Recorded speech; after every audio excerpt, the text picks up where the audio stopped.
இது மாதிரி எல்லாம் சுட்டுட்டு அம்மா காமிக்கிறேன்.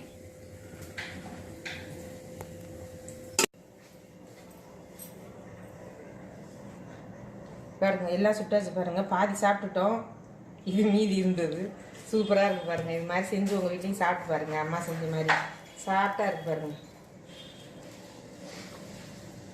மைதா மாவில் செய்கிறது வந்து உங்களுக்கு ரஃப்பாக இருக்கும் பிக்கிறதுக்கு. இது நல்லா சாஃப்டாக இருக்குது பாருங்கள். நல்லா இது மாதிரி செஞ்சு உங்கள் வீட்டில் அம்மா செஞ்ச பக்குவத்துக்கு செஞ்சு சாப்பிட்டு பாருங்கள்.